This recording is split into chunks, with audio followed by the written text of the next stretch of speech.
পবিত্র কোরআনে আল্লাহ তাআলা বলেন, হে ঈমানদাররা, আল্লাহকে ভয় করো আর সঠিক কথা বলো। মিথ্যা ইসলামের দৃষ্টিতে অতি গর্হিত, অবশ্য বর্জনীয় একটি কাজ। মিথ্যাবাদিতা মুনাফিকের অন্যতম একটি বৈশিষ্ট্য। অথচ আপনি জানলে অবাক হবেন, 3টি স্থানে রাসূল পাক সাল্লাল্লাহু আলাইহি ওয়াসাল্লাম মিথ্যা কথা বলা জায়েজ করেছেন। আল্লাহু আকবার। আমরা অনেক ভাই হয়তো জানি না যে 3টি বিশেষ স্থানে চাইলে মিথ্যা বলা যাবে। আসুন আজকের ভিডিওতে আমরা সেই 3টি বিশেষ সময়ের কথা আলোচনা করব যখন আপনি মিথ্যা বলতে পারবেন তথা আপনার জন্য মিথ্যা বলা জায়েজ হয়ে যাবে। এটি এসেছে আবু দাউদ শরীফের হাদিস নম্বর 4921 নং হাদিসে। সেখানে নবী করিম সাল্লাল্লাহু আলাইহি ওয়াসাল্লাম ইরশাদ করেন, 3টি স্থানে মিথ্যা বলা জায়েজ।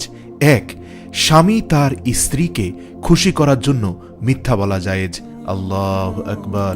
স্ত্রীকে ভালোবাসা কত বড় একটি আমল, এই হাদিস থেকে কিছুটা আঁচ করা যায়। কেননা রাসূল পাক সাল্লাল্লাহু আলাইহি ওয়াসাল্লামই ইতিপূর্বে বলেছিলেন, তোমাদের মধ্যে তারাই উত্তম যারা তাদের স্ত্রীদের জন্য উত্তম, আর আমি আমার স্ত্রীদের জন্য তোমাদের মধ্যে সর্বোত্তম ব্যক্তি। আল্লাহু আকবার। স্ত্রীর মান অভিমান ভাঙ্গাতে রাসূল পাক সাল্লাল্লাহু আলাইহি ওয়াসাল্লাম শরীয়তে মিথ্যা বলাটাও জায়েজ করে দিয়েছেন। সুবহানাল্লাহ। স্ত্রীর মন পাওয়াটা যে ইসলামে কত বড় ইবাদত তা এই হাদিস থেকে কিছুটা হলেও আঁচ করা যায়। আমরা অনেকে যাচ্ছে তাই আচরণ করে স্ত্রীকে কষ্ট দিয়ে থাকি, ব্যথা দিয়ে থাকি, তার চোখের জল ঝরে, কিন্তু এই কাজটি ইসলামে অত্যন্ত গর্হিত, নিষিদ্ধ এবং ঘৃণ্য কাজ। বরং তার মন পেতে একটু একটু মিথ্যা ইনিয়ে বিনিয়ে কথা বলা ইসলামী শরীয়তে মোটেই নিষিদ্ধ কিছু নয়। বর্তমান তরুণ প্রজন্ম মেয়েদের মন পেতে বিভিন্ন মিথ্যা প্রতিশ্রুতি ও স্বপ্ন দেখিয়ে থাকে, যা ইসলামী শরীয়তে একেবারেই নিষিদ্ধ কাজ। তারা এই কলাকৌশলগুলোর নাম দিয়েছে মেয়ে পটানোর কৌশল, তথা ইংরেজিতে বলা হয় ফ্ল্যাটারিং। আমরা সকলে ভালো করে জানি, ফ্ল্যাটারিং করার সময় ছেলেরা মেয়েদের যা প্রতিশ্রুতি আর স্বপ্ন দেখিয়ে থাকে তার 80 থেকে 90 ভাগই থাকে মিথ্যা। আসলে মূলত তখন সত্য মিথ্যার দিকে তাকানো হয় না। তখন প্রতিটা ছেলেই চেষ্টা করে কতটা আকর্ষণীয় করে কথা উপস্থাপন করা যায়, কত বেশি স্বপ্ন দেখানো যায়, কত মিথ্যা আশার জাল বোনা যায়। মোট কথা, তার মন পেতে, তাকে খুশি করতে, তার মুখে হাসি ফুটাতে যা প্রয়োজন, হোক সেটা সত্য, হোক সেটা মিথ্যা, হোক সেটা কাল্পনিক, সব বলা এখানে বৈধ হয়ে যায়। এই ফ্ল্যাটারিংকে তরুণ প্রজন্ম অনেকেই কৃতিত্বের সাথে দেখে। কে কত বেশি ফ্ল্যাটারিং এর কলাকৌশল জানে, কে কত সহজে মেয়ে পটাতে পারে, সেই বিষয়ের উপরে এক বন্ধু আরেক বন্ধুর সাথে প্রতিযোগিতায় লিপ্ত হয়। এ ব্যাপারে কোনো সন্দেহ নেই যে ফ্ল্যাট করতে পারে যে সকল ছেলেরা, তাদেরকেই মেয়েরা সবচেয়ে বেশি পছন্দ করে, তাদের সাথে ঘুরতে পছন্দ করে, তাদের সাথে কথা বলতে পছন্দ করে, তাদের সাথে সময় কাটাতে পছন্দ করে। মোট কথা, রোমান্টিক কথায় ভরপুর বাকপটু ছেলেদেরকে মেয়েরা অনেক পছন্দ করে। আল্লাহু আকবার। এই বিষয়টা মাথায় রেখেই হয়তোবা আমাদের দয়ার নবী, সর্বকালের শ্রেষ্ঠ মহামানব হযরত মুহাম্মদ সাল্লাল্লাহু আলাইহি ওয়াসাল্লাম আজ থেকে 1400 বছর আগেই স্ত্রীর মন পেতে এই ফ্ল্যাটারিংটাকে বৈধ করে গিয়েছিলেন, যেখানে সত্য মিথ্যা মিলিয়ে স্ত্রীর মনকে খুশি করতে আপনি বিভিন্ন রোমান্টিক কথা বলতে পারেন। এই জায়গায় একটু একটু মিথ্যা মোটেই অপরাধের কিছু নয়। কিন্তু দুঃখের সাথে বলতে হয়, আজকের তরুণ প্রজন্ম সেই ফ্ল্যাটারিংটা স্ত্রীর সাথে না করে বিবাহ বহির্ভূত বেগানা নারীর সাথে করে, যা ইসলামে জঘন্য, ঘৃণিত এবং নিকৃষ্ট কাজ।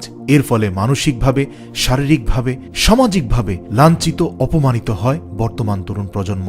অনেকে তো প্রেম ভালোবাসায় মগ্ন হয়ে ছ্যাঁকা খেয়ে মানসিক যন্ত্রণায় আত্মহত্যার পথ পর্যন্ত বেছে নেয়। কেউ আত্মহত্যা না করলে মাদকসেবী হয়ে যায়, আর নয়তো সেই ব্যক্তির ক্যারিয়ারটা তছনছ হয়ে যায়। দুঃখের সাথে বলতে হয়, আমাদের তরুণ প্রজন্ম জানেই না বিয়ের পূর্বে প্রেম ভালোবাসা, ফ্ল্যাটারিং আমাদের ব্যক্তিগত জীবনটাকে যতটা দুর্গন্ধময় এবং বিপর্যস্ত করে ফেলে, ঠিক ততটাই বিয়ের পরের দাম্পত্য জীবনের প্রেম ভালোবাসা এবং ফ্ল্যাটারিং তথা রোম্যান্টিক বাক্য আলাপ স্বামী স্ত্রীর মধ্যে জীবনটাকে ততটাই সুগন্ধময় এবং আলোক উজ্জ্বল করে তোলে।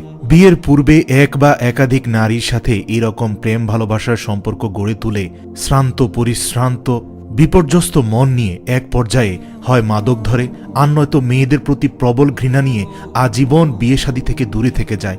এই সকল ভাইরা জানেই না একটু ধৈর্য ধারণ করে বিয়ের পরে এই কাজগুলো করলে তাদের জীবনটা কতটা সুখময় হয়ে যেত।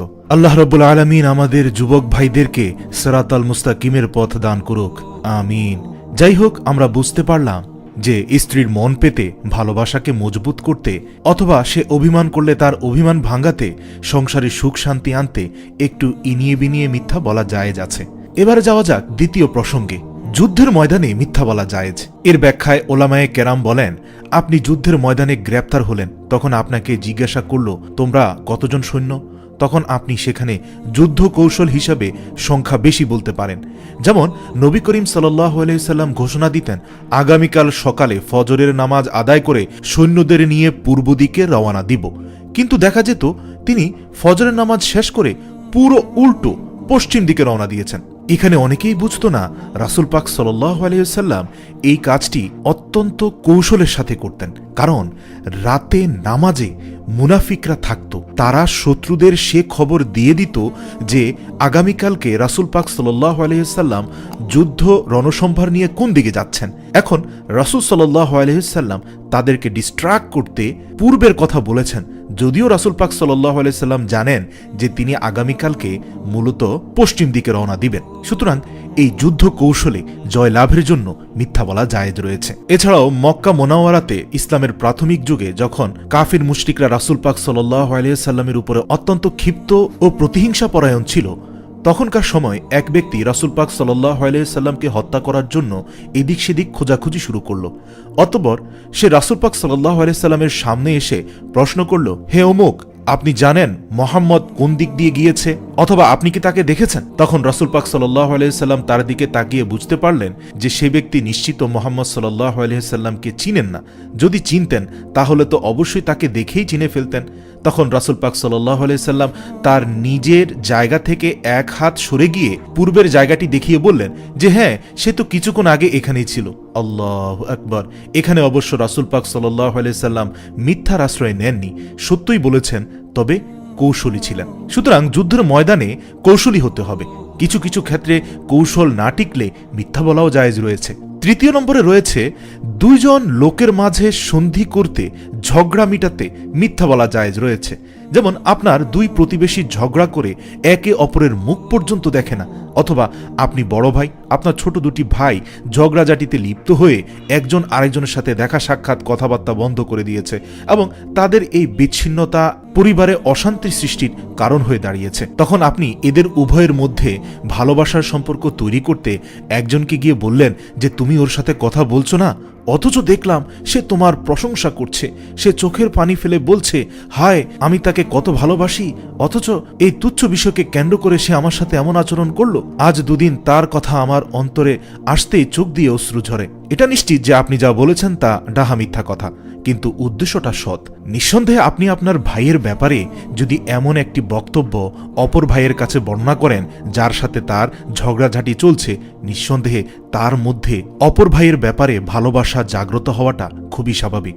এই একই কৌশল আপনি অপরজনকে গিয়েও বলতে পারেন যে তুমি তার সাথে ঝগড়া করছো, অথচ সে তোমাকে কতটা ভালোবাসে তার কিছু কথায় আমি বুঝতে পারলাম। তুমি হয়তো জানো না গোপনে সে তোমার জন্য এই করতে পারে, সে হয়তো তোমার সাথে সামনাসামনি ঝগড়া করে কিন্তু পেছনে তো সে তোমার অনেক প্রশংসা করে। সত্যি অবাক লাগে এমন ব্যক্তির সাথে তুমি কিভাবে ঝগড়া করছো। ব্যাস, হয়ে গেল, দুজনের মধ্যে মিটমাট হওয়ার সম্ভাবনা একেবারে ৯৫% নিশ্চিত। ঠিক এভাবে দুজন মুমিন ব্যক্তির মধ্যেও আপনি ঝগড়া মেটাতে মিথ্যা বলতে পারেন। সর্বশেষ একটি কথা বলতে হয়, মিথ্যা পৃথিবীতে সবচেয়ে জঘন্য কাজ। এই জঘন্য কাজটি যেমন আমাদের সমাজ, আত্মীয়তার বন্ধন, স্বামী স্ত্রীর বন্ধনকে ধ্বংস করে ফেলে, একইভাবে এই মিথ্যার সঠিক ব্যবহার তথা রাসূল পাক সাল্লাল্লাহু আলাইহি সাল্লামের দেখানো এই ৩টি পদ্ধতিতে ব্যবহার আমাদের সমাজকে অনেক ভালো কিছু দিতে পারে। আমরা মিথ্যার সঠিক ব্যবহারটি করতে শিখি এবং রাসূল পাক সাল্লাল্লাহু আলাইহি সাল্লামের দেখানো আদেশ নিষেধগুলো ১০০% পালন করার চেষ্টা করি। ইনশাআল্লাহ আমাদের জীবন হয়ে যাবে আলোকিত। সুপ্রিয় আলোর পথের দর্শক মণ্ডলী, ব্যক্তিগত জীবনে জায়েজ পদ্ধতিতে কখনো মিথ্যা বলে কোনো উপকার কি কারো করতে পেরেছেন? যদি এরকম চমৎকার কোনো ঘটনা আপনার জীবনে ঘটে থাকে তাহলে তা আমাদের কমেন্ট করে জানান।